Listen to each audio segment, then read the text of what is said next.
Hoy vamos a explorar uno de los textos más influyentes de la historia, la Biblia. Pero, ¿es solo un libro? En realidad es mucho más que eso. Es como una biblioteca entera con una historia que lo conecta todo. Y aquí viene la gran pregunta, ¿no? ¿Cómo es posible que 66 libros distintos, escritos durante un periodo de 1600 años, puedan contar una sola historia? Suena casi imposible, pero vamos a ver que hay una estructura que lo hace todo mucho más claro. Para empezar, es fundamental entender bien la dimensión de la que estamos hablando.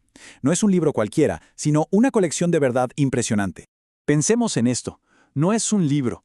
Son 66 libros diferentes, cada uno con su propio estilo, su propio mensaje y su propio propósito.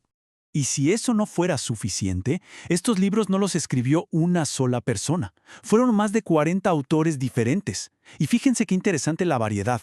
Había de todo. Pescadores, médicos, profetas, hasta reyes. Ahora, a todo eso hay que sumarle el tiempo. Esto no se escribió en un par de años. Hablamos de un lapso de 1600 años. Es una cantidad de tiempo enorme, que abarca distintas culturas, imperios, de todo. Bueno, entonces, ¿cómo se organiza toda esta colección? Principalmente se divide en dos grandes partes que seguramente nos suenan, el Antiguo y el Nuevo Testamento. Esta es la primera gran división.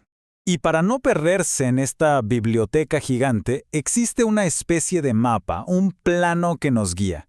La clave está en entender que los libros se agrupan por géneros, lo que facilita muchísimo la lectura. Aquí lo vemos más claro, sobre todo en el Antiguo Testamento. Fíjense, está organizado casi como si fueran secciones de una librería. Tenemos el Pentateuco, que son los libros de la ley, el fundamento. Luego la sección de historia, que narra la vida del pueblo de Israel. Después, una parte increíble de poesía, con libros llenos de sabiduría y cánticos. Y finalmente, los profetas, que traen esos mensajes directos de Dios a su pueblo. Pero a veces las grandes historias, las que abarcan siglos, se entienden mucho mejor cuando nos enfocamos en una historia pequeña, una historia humana. Así que para ver cómo todo esto se conecta, vamos a hacer zoom en un libro cortito pero súper poderoso de la sección de historia, el libro de Ruth. Y es aquí, con la historia de Ruth, una mujer moabita, donde vamos a ver cómo esa gran estructura cobra vida a través de un relato de lealtad que es, extraordinario. La situación es esta. Ruth acaba de perder a su esposo. Está en una tierra extraña con su suegra Noemí, que también lo perdió todo. Y en ese momento, Ruth le dice estas palabras tan fuertes. No me pidas que te deje. A donde tú vayas, iré yo. Tu pueblo será mi pueblo, y tu Dios será mi Dios. Es una declaración de lealtad absoluta, un salto de fe total. Y esta decisión de Ruth se vuelve aún más potente cuando la comparamos con la de su cuñada, Orfa. Fíjense, aquí se abren dos caminos. Orfa elige lo seguro, lo conocido, volver a su tierra, a su gente. Ruth, en cambio, elige lo incierto, pero por lealtad a Noemí y a su nueva fe. Es una muestra de valor impresionante. Entonces, una vez en esta nueva tierra, su lealtad y su trabajo no pasan desapercibidos. Es así como conoce a un hombre llamado Boaz, y con él entra en juego un concepto cultural clave de la época. Y ese concepto es el de rescatador o redentor. ¿Qué significaba esto? Bueno, era una figura muy importante. Era un pariente cercano que tenía la responsabilidad, casi la obligación, de ayudar a un familiar en problemas. Esto incluía, por ejemplo, casarse con la viuda de un pariente para que el nombre de la familia no se perdiera. Y lo fascinante es ver cómo Boaz, que era conocido por ser un hombre íntegro, sigue el proceso al pie de la letra. Él no se salta las reglas.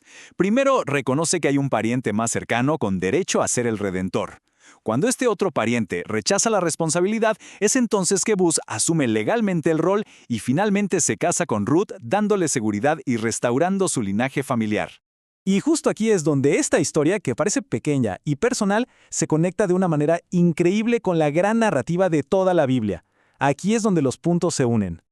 Resulta que el matrimonio de Ruth y Boaz no solo restauró una familia.